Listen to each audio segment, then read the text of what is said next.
Hello friends, welcome to Telugu సమాచారాలు. ఈరోజు date వచ్చరికి 1 ఆగస్ట్ 2024, టైం వచ్చరికి 5 PM. ఇప్పటిదాకా ఉన్న సమాచారాలు ఏంటో చూసేద్దాం పదండి.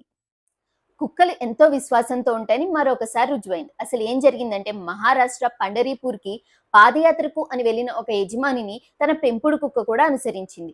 కానీ పాపం ఆ కుక్క సగంలోనే తప్పిపోయింది. ఆ యజమాని ఆ కుక్కని ఎంత వెతికినా దొరక్కపోవడంతో అతను నిరుత్సాహపడుతూ ఇంటికి చేరుకున్నాడు.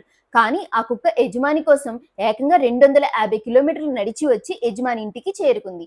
దాంతో ఊరి ప్రజలందరూ ఆశ్చర్యానికి గురై దానికి సత్కారం చేసి భోజనాలు కూడా పెట్టారు.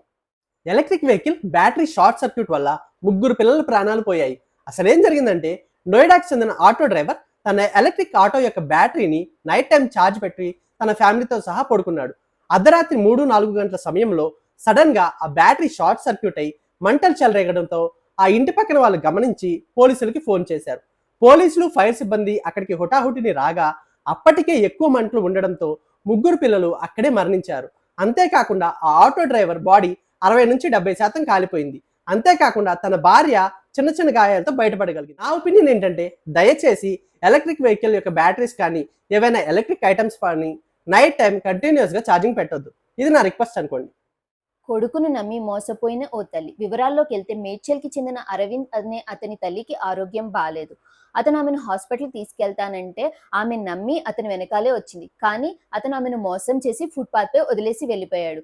జీవచ్ఛవంలా పడి ఉన్న ఆమెను పోలీసులు హాస్పిటల్కి తీసుకెళ్లారు. పాపం తన కొడుకు తనను వదిలేశారని నమ్మకం కలగని ఆ తల్లి కొడుకును చూడాలని ఆరాటపడుతోంది.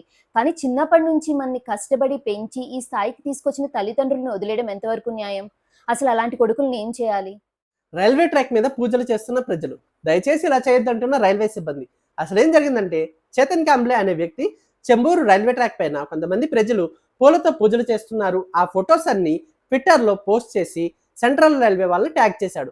దీనికి రెస్పాండ్ అయిన సెంట్రల్ రైల్వే వాళ్ళు దీని మీద తగిన యాక్షన్ తీసుకుంటామని చెప్పారు. దాంతో రైల్వే సిబ్బందిని ఆ ట్రాక్ దగ్గరికి పంపించారు. అక్కడున్న ప్రజల్ని రైల్వే సిబ్బంది ఎందుకు ఇలా పూజలు చేస్తున్నారు అని అడగగా అంతకుముందు ఈ ట్రాక్ దగ్గర ఒక గుడి ఉండేదని, అక్కడ ఒక పూజ చేసేవాళ్ళమని, ఆ కట్టుబాటు ప్రకారమే ఇప్పుడు కూడా ఆ పూజ చేస్తున్నాము అని చెప్పారు. అప్పుడు రైల్వే వాళ్ళు దయచేసి ఇలా చేయొద్దు, ఇలా చేస్తే ట్రైన్కి ప్రాబ్లం వచ్చే ఛాన్స్ ఉంది అని చెప్పి వాళ్ళని అక్కడి నుంచి పంపించేశారు.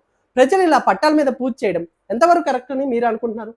మనం బయటికెళ్ళి ఫుడ్ తినడానికి బద్దకిస్తే మన జేబులు ఖాళీ అయినట్టే. ఎందుకంటే రీసెంట్‌గా ట్విట్టర్ ప్లాట్‌ఫామ్‌గా మిస్టర్ కొతారి అనే అతను ఒక పోస్ట్ పెట్టాడు. ఆ పోస్ట్ సారాంశం ఏంటంటే అతను ఉడిపి టు ముంబై అనే హోటల్‌కి వెళ్ళి 1 plate thatte idli, medu vada, uttapam, upma with tea order పెట్టగా అతనికి 320 రూపీస్ అయిందంట. అతను సేమ్ ఆర్డర్‌ని జొమాటోలో వితౌట్ టీ ప్లేస్ చేయగా దాని డబల్ కంటే ఎక్కువ 740 రూపీస్ అయిందంట. ఈ పోస్ట్ ఎంతో వైరల్ అవ్వడంతో జొమాటో దీనికి రిప్లై ఇస్తూ ఆ ప్రైజెస్‌కి మాకు ఎలాంటి సంబంధం లేదు.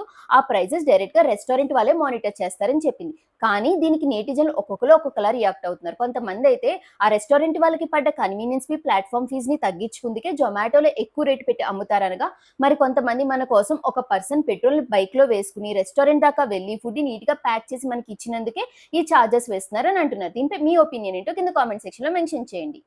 మెటా వాళ్ళు టెక్సస్ కి 11,700 కోట్ల రూపాయలు జరిమానా చెల్లించాల్సి వచ్చింది. అసలు ఏం జరిగిందంటే వాళ్ళ డేటా ప్రైవసీ పాలసీని ఉల్లంఘిస్తున్నందుకు మెటా మీద 2022లో టెక్సస్ వాళ్ళు ఒక కేసు వేశారు. అదేంటంటే మనం ఫేస్బుక్ లో అప్లోడ్ చేసే ప్రతి ఫోటో మరియు వీడియోలో ఉన్న బయోమెట్రిక్ డేటాని వాడుకుని మెటా వాళ్ళు ట్యాగ్ సజెషన్స్ అనే ఫీచర్ డెవలప్ చేశారని, ప్రస్తుతం అది అందుబాటులో లేకపోయినా సరే 10 ఏళ్ల పాటు ఈ డేటా వాడుకుని ఆ ఫీచర్ డెవలప్ చేశారని టెక్సస్ వాళ్ళు ఫేస్బుక్ పైన ఈ కేసు వేశారు. ఈ కేసుని కొట్టేయడానికి మెటా వాళ్ళు 11,700 కోట్ల రూపాయలు జరిమానా చెల్లించాల్సి వచ్చింది. అసలు నా ఒపీనియన్ ఏంటంటే మనకు తెలియకుండా మన డేటాని అలా వాడుకోవడం ఎంతవరకు కరెక్ట్?